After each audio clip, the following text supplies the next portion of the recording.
Bismillahirrahmanirrahim. Assalamualaikum warahmatullahi wabarakatuh. Alhamdulillahirabbil alamin. Wassalatu wassalamu ala asrofil anbiya'i wal mursalin wa ala alihi wa ashabihi ajmain amma ba'd.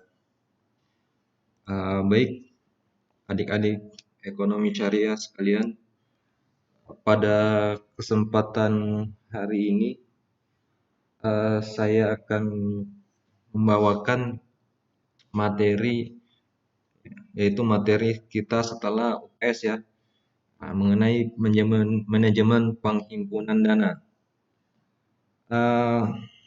Ke depan kita kemungkinan akan lebih banyak menggunakan metode video learning, dikarenakan saya paham juga keadaan adik-adik yang di kampung, mungkin juga di kampungnya tidak ada jaringan atau mungkin tidak ada listrik. Ini saya akan membuatkan video learning. Jadi bisa kalian tonton kapan saja, bisa dipelajari kapan saja. Oke, baik. Pada kesempatan ini kita akan belajar tentang bagaimana manajemen penghimpunan dana di bank syariah.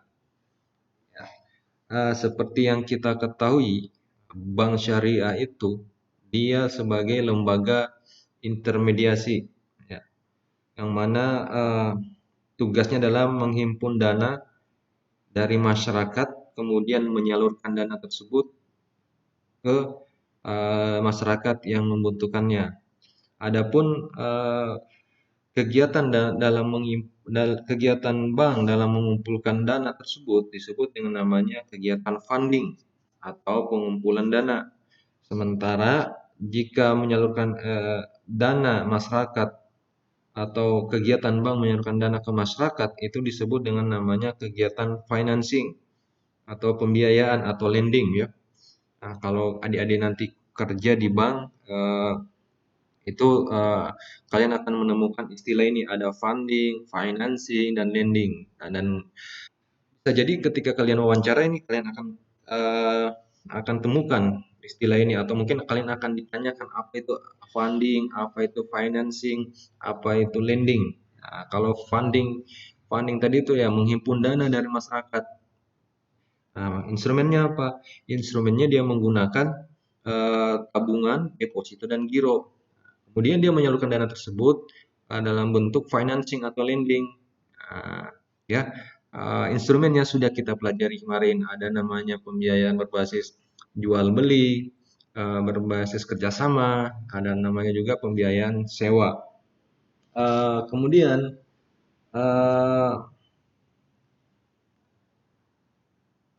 kegiatan financing, ya, kegiatan penghimpunan dana ini adalah upaya yang dilakukan oleh bank perbankan dalam mengelola dan mengatur posisi dana yang diterima dari aktivitas funding untuk disalurkan kepada aktivitas financing.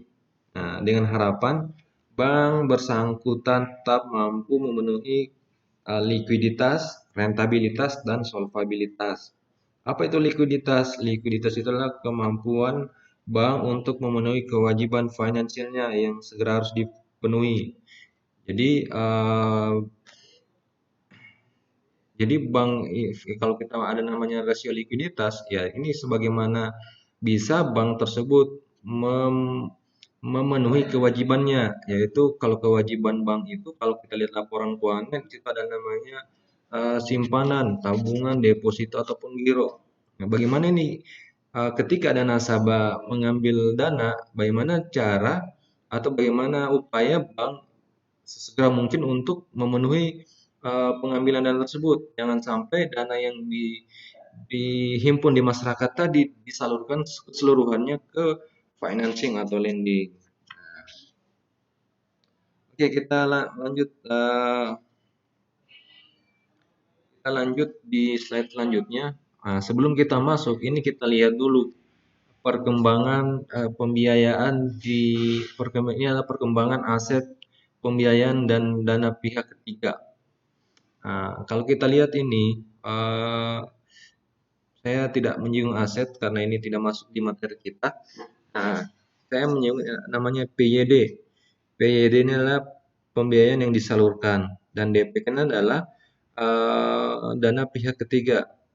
Nah, kita lihat ini dana pihak ketiga itu adalah yang warna abu-abu, sedangkan PYD itu yang warna orange. Nah, dana pihak ketiga ini adalah dana yang dihimpun dari masyarakat tadi, ya, dana yang dihimpun dari masyarakat tadi. Nah, dalam bentuk giro, tabungan biasa ataupun deposito. Kemudian uang tersebut yang dikumpulkan itu kemudian disalurkan dalam bentuk pembiayaan. Maka kalau kita lihat nih dari tahun 2015 sampai tahun 2020 eh, dana pihak ketiga ini dari keseluruhan perbankan syariah ini kita melihat dia ini naik terus. Dari tahun 2015 itu ada 236 triliun sampai tahun 2020 terakhir itu sebanyak 460 triliun.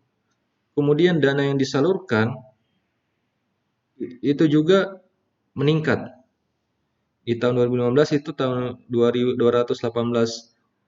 triliun, tahun 2020 384 triliun.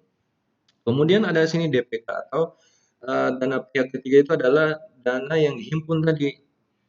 Nah, dana yang dihimpun dari masyarakat. Nah, kalau kita lihat dana pihak ketiga di keseluruhan bank syariah di Indonesia, ini dia.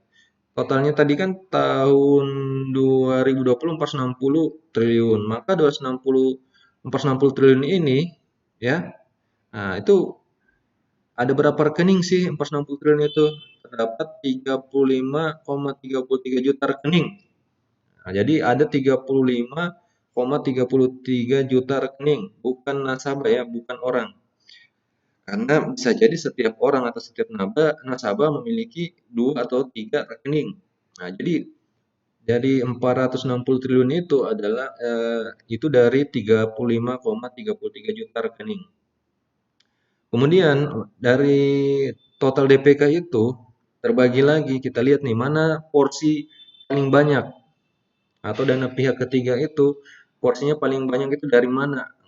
Nah, kita lihat paling banyak di sini adalah deposito yang ungu ini. Deposito itu sebesar 51,85%. Kemudian yang kedua adalah tabungan biasa, itu sebesar 32% dari 460 juta. Kemudian giro itu sebesar 15,85%. Nah, kemudian kita bagi lagi nih, dari 51,85% deposito ini, ada lagi pembagiannya dari segi jangka waktu. Ada dari 1 bulan, 3 bulan, 6 bulan, 12 bulan, dan di atas 12 bulan. Nah, di atas 12 bulan ini biasanya tidak ada ya. Kebanyakan deposito paling lama itu 1 tahun. Nah, jadi paling banyak deposito itu berada di jangka waktu 1 bulan. Nah, ya 1 bulan. Lumayan kalau 1 bulan kita depositkan itu kalau misalnya kita punya dana banyak ya lumayan juga. Nah, kemudian kita melihat sebelum kita masuk kita melihat pandangan syariah tentang uang di dalam ekonomi syariah ya atau di dalam perbankan syariah uang di sini bukanlah sebagai komoditas. Nah, kalau di bank konvensional itu uang itu dijadikan sebagai komoditas. Apa itu komoditas? Itu barang, dia dijadikan barang untuk diperdagangkan, ya. Tetapi di dalam ekonomi Islam atau ekonomi syariah bahwasanya uang ini bukan adalah suatu komoditas, tapi dia sebagai economic added value. Ya, dia sebagai apa economic added value sebagai alat untuk mencapai pertambahan nilai ekonomis. Nah, maka di dalam bank syariah atau dalam ekonomi syariah uang itu harus dikaitkan dengan ekonomi dasar, ya. Nah, harus dikaitkan dengan ekonomi dasar, yaitu melalui ekonomi dasar. Contohnya seperti apa? Yaitu baik itu eee, harus dikaitkan dengan ekonomi dasar ataupun juga baik dilakukan transaksi secara langsung. Baik itu seperti atau istilah kasarnya adalah kita langsung eee, di bank syariah itu harus ada namanya transaksi secara real. Contoh harus ada perdagangan. Perdagangan itu baik industri, manufaktur atau retail, nah, sewa menyewa, nah, ataupun secara tidak langsung uang yang jadi uang di dalam perspektif ekonomi syariat selain tadi harus dikaitkan dengan ekonomi dasar, baik contoh tadi adalah kita melakukan transaksi jual beli, produksi, manufaktur, sewa menyewa. Nah, kemudian juga bisa juga dikaitkan dengan eh, kegiatan secara tidak langsung yaitu melalui penyertaan modal. Nah, penyertaan modal guna melakukan salah satu seluruh kegiatan usaha tersebut. Ya, maka eh, dari prinsip tersebut maka eh, bank syariah dapat menarik dana dari pihak ketiga atau masyarakat dalam bentuk berikut, ya. Nah, kalau kita lihat tadi ini pandangan syariah maka bank syariah boleh menarik dana dari masyarakat dengan 3 prinsip. Nah, pertama adalah titipan, yaitu dia bank syariah menarik dana dari masyarakat dalam bentuk titipan atau hadiah. Kemudian ada namanya partisipasi modal. Partisipasi modal berbagi hasil dan risiko untuk investasi umum. Contoh mudharabah mutlaqah. Ada namanya investasi khusus, di mana bank bertindak ini sebagai investor saja untuk memperoleh fee. Jadi bank di sini dia sebagai penghubung saja. Kalau yang tadi ini investasi mudharabah mutlaqah atau general investment account. Jadi bank syariah mengumpulkan dana dari masyarakat, kemudian bank syariah ini menyalurkan lagi ke pihak ketiga, yang dimana bank di sini bertindak sebagai sohibul mal. Tetapi kalau mudharabah muqayyadah, bank syariah di sini sebagai perantara saja. Nah, ada nasabah nih, nasabah punya uang banyak, dia ingin melakukan investasi khusus. Jadi bank mencarikan tempat penyaluran dana tersebut. Jadi bank di sini cuma menerima fee, ya, menerima fee. Nah, kalau di sini tadi di atas, maka di sini bank menerima bagi hasil. Nah, kemudian penghimpunan dana bank. Penghimpunan dana bank itu tadi sudah saya jelaskan di awal, ada dalam bentuk giro, tabungan, deposito. Kemudian ada akadnya. Akadnya itu wadiah, mudharabah muqayyadah, dan qard. Qard ini adalah pinjaman yang dimana pinjaman ini tidak dipersyaratkan penambahan di awal. Misalkan saya pinjam uang 1 juta ke mahasiswa. Nah, atau saya pinjam uang ke 1 juta ke Andri misalkan. Nah, si Andri ketika meminjamkan uang saya 1 juta, nah, ini tidak boleh dia mensyaratkan penambahan di awal. Contoh misalkan saya pinjamkan Bapak 1 juta tetapi harus kembalikannya 1.200.000. Nah, ini dikatakan riba, ya. Tetapi kalau misalkan Andre ini meminjamkan saya tanpa ada syarat di awal, kemudian saya mengembalikannya, nah, terus saya memberikan tambahan, misalkan saya tadi pinjam 1 juta, terus saya tambahkan 200. Nah, mungkin ini atas kebaikannya Pak Andri saya tambahkan 200. Maka ini hukumnya boleh. Maka hukumnya ini boleh. Tidak atau namanya qardul hasan. Eh, Oke. Jadi dana yang disalurkan ke pihak ketiga atau ke nasabah dalam bentuk pembiayaan itu bukan hanya melalui apa tadi